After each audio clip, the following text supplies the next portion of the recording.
We're here at THSCA. I found Coach Barry Derickson from Sul Ross. Coach, how you doing? I'm doing great. You know, it's a great day to be a Lobo here. So we got plenty of coaches from all over the great state of Texas here. So it's definitely an awesome day here. A lot of great things going on with the Lobos right now. You guys just got officially accepted. It's been out there, but officially accepted into the Lone Star Conference NCAA Division II. Yes, How sir. exciting is that around the program right now? There's definitely a general vibe of excitement just because of, you know, you get the opportunity to play at such a higher level. Our guys are excited to get out there and, you know, improve what they can do, not only in the current conference but also at the next level as well. So our guys, you know, they're taking it one step at a time, one day at a time, and they're ready to get after it. You've got a ton of talent. I mean, you guys last year were the surprise of the Texas non-FBS teams. No one expected you guys to come from where you did, and you've got a lot of that returning, and now you got a little more expectation. So what should we expect from the Lobos this year?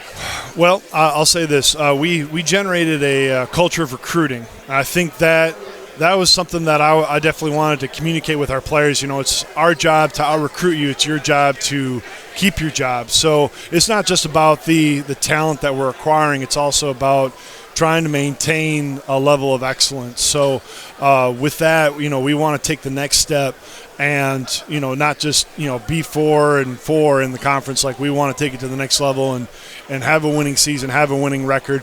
Our guys have made that very, very clear from day one when I've taken over, that they wanted to have those high expectations at Sul Ross, because that's, you know, that's the demeanor and the type of kids that we recruit.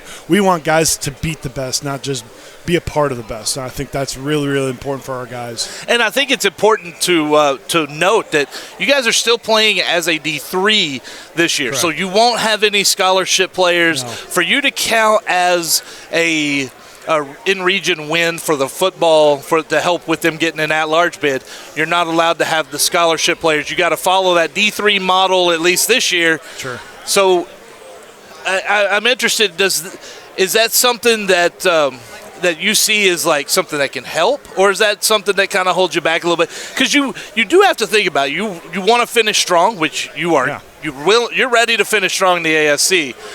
But as a head coach, how much of ASC is one of the toughest conferences it's hard in America. Yeah, no, you got HPU and the HSU and UMHB. You start going through ETBU, right? Like McMurray won't be easy this year, I don't think. No. Yeah, no, it's a hard conference, but you also have to look. How much do you have to look ahead to being in Division II next year? I think, you know, we do have two D2 opponents starting off our openers. First two teams are Western and Eastern New Mexico. Very good teams in their own right as well. However, what I did tell our guys in the spring, and I wanted to make it very clear, is this is almost like if you're going to be returning for next year after this year, this is almost like an audition. You know, if you want to be able to stay on this team, compete for a scholarship, anything like that, this is now your time, because otherwise you're going to keep on getting out recruited. So, and our players know that as well. And not only that, but our players also help recruit with the higher talent. So I try not to look ahead. I only mentioned it once in our spring meeting, but my focus this year is 100% the ASC conference and doing our darndest trying to make sure that we have a winning season this year. Yeah, and, you know, that competition for a scholarship, it's a real thing. You've got 36 at Division II. You can split them up, but they're one-year deals. They're not four-year deals like they used to be. So if these guys are competing, they have to compete every year, and there's going to be competition at those positions. And in a lot of ways, these guys are really competing not just for a starting spot, but for scholarships too. Sure, yeah, and that's really important. It's just not about that. It's just you have to have the demeanor of wanting to win. Yes. You know, and it doesn't matter whether you're at D3, D2, D1. Like, you got to love the game. And if you love the game, then you're showing the coach that, hey, I'm willing to put in the extra time, not just, you know, at practice and in the weight room, which is all mandatory. It's about what are you doing the extra? What are you doing to make sure you have a 4.0 GPA or the highest GPA possible, so that way you can be eligible. Not only that, but also, you know, taking your life to the next level. You know, and it's just not – there's great D1, D2 players at D3 right now. Yes. So you got to look at it as like you want to make sure that you increase your self-worth as a person at college to be the best person you could possibly be, because that's our mantra at Sul Ross, is to create great men, students, and leaders while winning with champions the right way. So that's how we believe in that. It's one of those things. What it's is when you see it, you'll know it. Correct. Yes. Right? Yeah. And so what do you look for when you're out recruiting? Sure. And you talk about the work ethic, the grades. I mean, everything that goes into being a student athlete, Yeah. It is a lot. So what are you actually looking for that finds that love of the game, the passion that is so vital for this profession and this game, along with everything else? I think the biggest thing is, with a lot of the guys that we pick up and we recruit and we talk to, like they have a general passion for the game. Yeah. And you just hear it in their voice. Not only that, but, when we talk to all these Texas high school coaches that are here, like, are they, they going to bat for a lot of these guys, because like sometimes they say, hey, just got to be wary about this kid. You got to do this, like there's a few things that you definitely want to go down your checklist.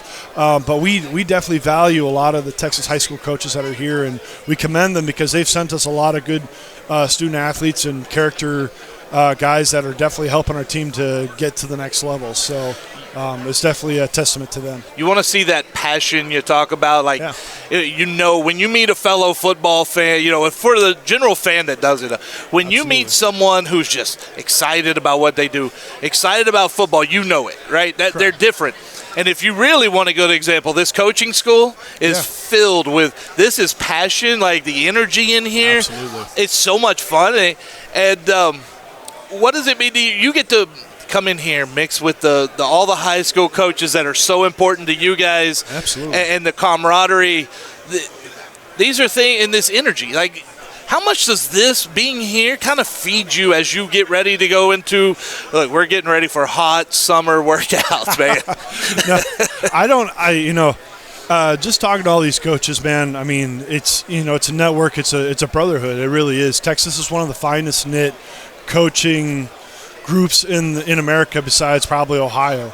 And Memphis would probably be the other one. And that's just from me bouncing around all over America. There's a reason why I have all my coaches from the state of Texas, and all my previous coaches that helped me get to where I am also are all also fantastic Texas coaches. So there's a reason why I have those guys on my staff, because they know what it takes, the passion. They're also, smart in their own right as far as, the football, but also, just having the network of that brotherhood of Texas coaches that they rely on to help them be successful, I think is also extremely important. So, you never know who's going to be the next, McGuire, So, we definitely value all these coaches that are in this room, and that's why it's so important. We were talking before, and it's the FBS panel yesterday. When I went in and sat in there, 11 FBS head coaches in there, 3 of those were in FCS, and I was covering them within the last 3 years. At some point in the last 3 years, or over the last 3 years, when you hear those, you see it. You guys know where those guys came from, right? You guys know them. Does that kind of provide you some inspiration to know that, in Texas, if you do it, you're going to have opportunities? Yeah, I don't think it's not so much an inspiration. I think it's just like that's something that should be the standard, really, in the state of Texas. Like, if you're from the state of Texas, or if you coach at the high school level in Texas, or if you've been a Texas coach for that long, like that should be the standard of any FBS coach that's in the state of Texas. That's a standard. So that's the way I see it, and that's the way I really do feel about it. Even though I'm from Wisconsin, I got my master's at Angelo State, but Texas is Texas, and it's the greatest country in the world. All right, and I do mean that because it really is. Hey, listen, I can tell you, I've talked with Coach Derickson a lot. He is serious. His passion for this state is unrivaled. It is as much as every Texan. I am declaring you now. You don't have to worry about that anymore. We'll just declare you a Texan. Thank you got Dave Campbell's Texas football interview, awesome. right? He's you. a Texan guy forever. Every time you see him now, say congratulations, you're a Texan. Thank you. Coach, thanks so much for coming on. I really appreciate it. I really do appreciate it. Thank you so much. Thanks, Coach.